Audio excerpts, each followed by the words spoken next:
Okay, so next is open fracture के classification. Open fracture यदि किसी को हो जाए तो उसका क्लासिफिकेशन होता है। उस क्लासिफिकेशन का नाम क्या है? गस्टिलो एंडरसन क्लासिफिकेशन। इसमें कितने ग्रेडिंग होती है? Grade 1, 2, 3A, 3B, 3C। इसमें क्या क्या देखते हैं हम लोग गस्टिलो एंडरसन क्लासिफिकेशन में? मतलब जहाँ भी ओपन फ्रैक्चर हो, ओपन फ्रैक्चर मतलब क्या? फ्रैक्चर हुआ और बोन फ्रैगमेंट टूट के बाहर आ गए, है ना, स्किन के बाहर आ गए। तो यदि ये ग्रेड जो है ये किस पे डिपेंड करते हैं?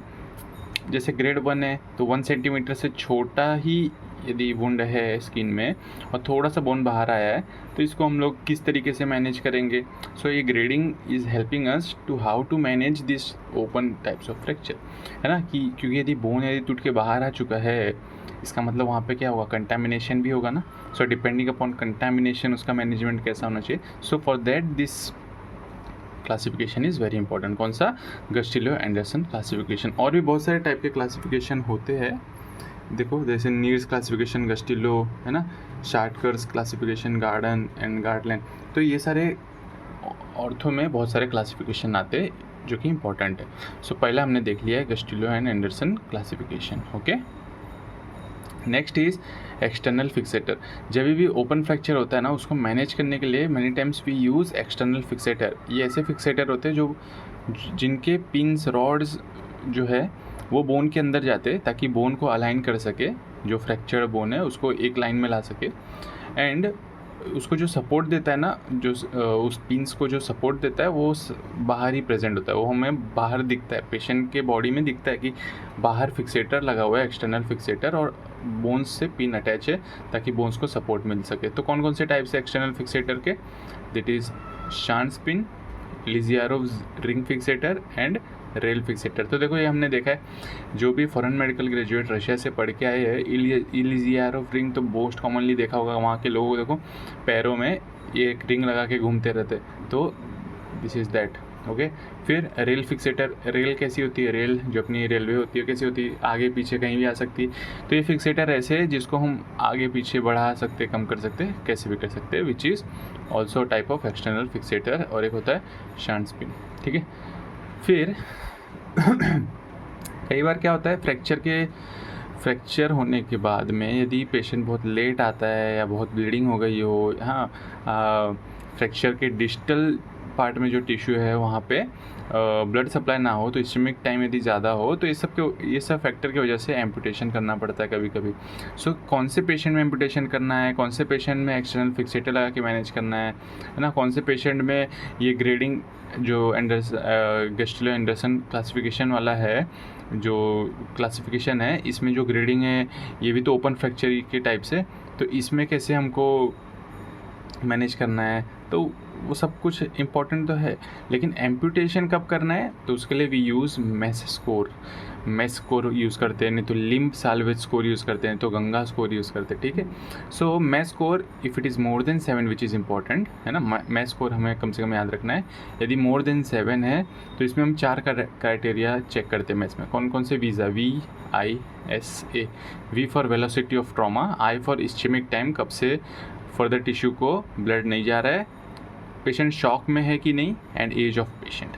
ये 4 फैक्टर पे हम मेस स्कोर निकालते हैं। यदि 7 से ज़्यादा आ गया तो हमें एम्पुटेशन करना पड़ता है।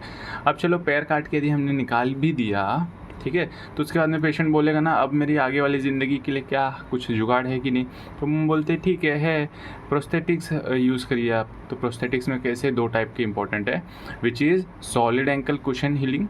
Solid ankle cushion healing America में बन के आया है, बहुत एक्सपेंसिव होता है और इतना खास भी नहीं है यूज़ नहीं करने का। क्या यूज़ करने का? इंडिया वाला जयपुर फूड यूज़ करने का, ठीक है। खासियत क्या है जयपुर फूड की? एक तो ये बेस्ट है, क्यों? क्योंकि एक तो कॉस्ट इफ़ेक्टिव है। हम इंडियंस को कॉस्ट हमेशा इफ़ेक्टिव चाहिए रहता है, सस्ते में अच्छा चीज़ चाहिए रहता है, सस्ता सुंदर टिकाऊ। तो एक तो मतलब सस्ता है, दूसरा ये मतलब फूड है। यदि ये फूड है तो फूड कैसा इंटॉर्शन एक्सटॉर्शन कर सकता है ना। So this prosthetic helps, Jaipur prosthetics intorsion extorsion भी करता है पैर का। फिर वाटर प्रूफ भी है। तो बहुत सारे फैक्टर्स है which makes Jaipur foot more better prosthetic as compare to solid ankle cushion healing. SACS से ज़्यादा बेटर जयपुर है, ठीक है। बोलना नहीं है। फिर नेक्स्ट इज़ डेनिसुमाब, मतलब ऑस्टियोपोरोसिस, पता है ना ऑस्टियोपोरोसिस। ऑस्टियोपोरोसिस में एक्चुअल में क्या होता है, एक्चुअल में ऑस्टियोपोरोसिस में जब आप ब्लड रिपोर्ट निकालोगे इन पेशेंट का, everything is going to be normal.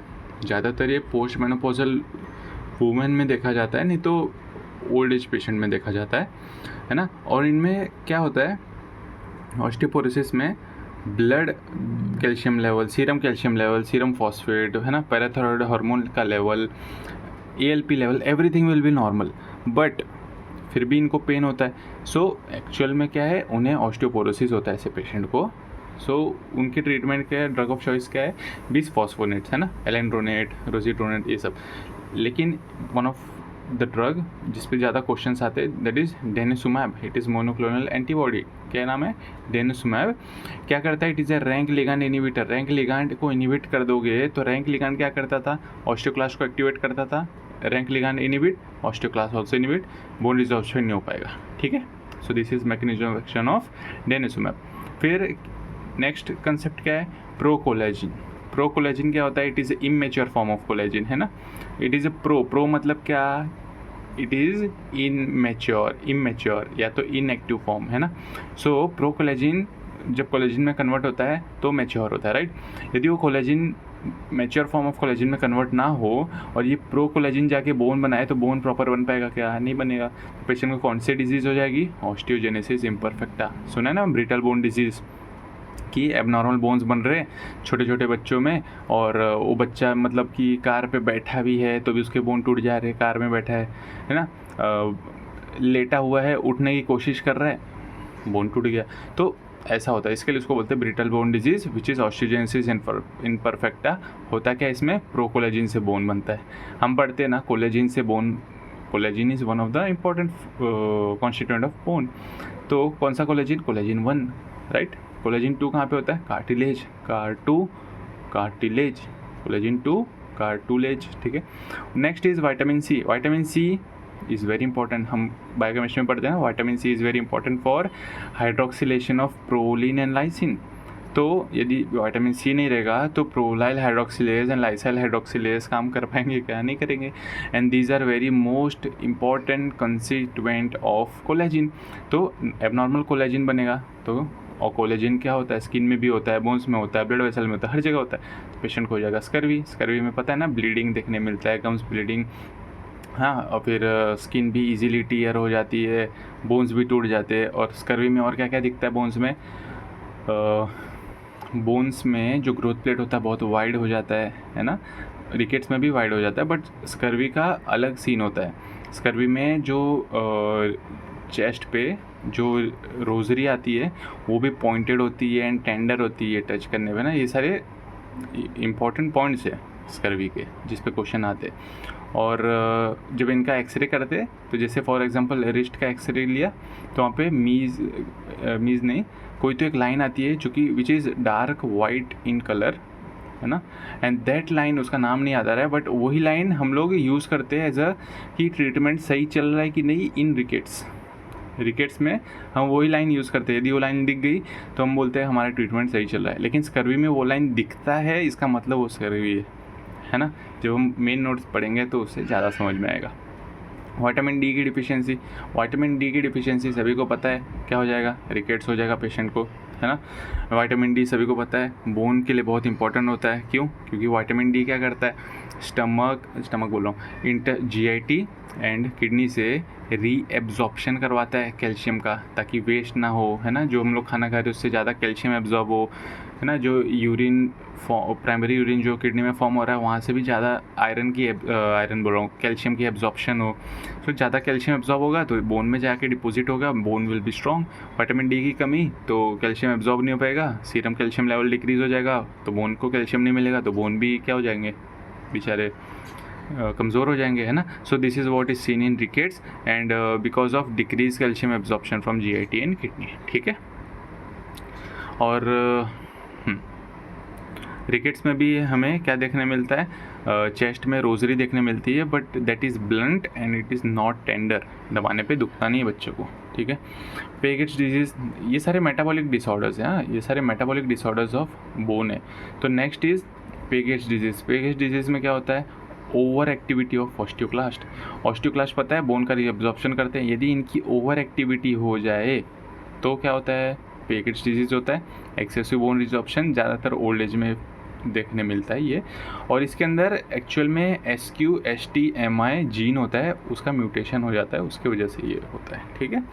And इसी में देखो विंडो क्या था वो, पिक्चर फ्रेम, वर्टिब्रा है ना, वो सब देखने इसी में देखने मिलता है, पेगेज डिजीज़ में देखने मिलता है। ऑस्टियोपेट्रोसिस, पेगेज डिजीज़ में क्या होता है, ओवर एक्टिविटी ऑफ ऑस्टियोक्लास्ट। ऑस्टियोपेट्रोसिस में over activity of decrease activity of osteoclast. Osteoclast की एक्टिविटी क्या हो गई, डिक्रीज हो गई। इसमें ऑस्टियोपेट्रोसिस में ऑस्टियोक्लास्ट क्या कर देते, बोन का रिजॉर्प्शन कर देते ना, ऑस्टियोक्लास्ट काम नहीं कर रहे, बाप रे, अब क्या होगा, बोन का डिस्ट्रक्शन हो पाएगा, नहीं, बोन का डिस्ट्रक्शन नहीं होगा तो क्या होगा, बोन की डेंसिटी बढ़ जाएगी, bone will be very thick, it will cause thick bone. But वो जो थिक जाड़े मोटे मोटे जो बोन होंगे ना, वो स्ट्रांग नहीं होते। क्यों? क्योंकि एक जो स्ट्रांग बोन होता है ना, उसकी खासियत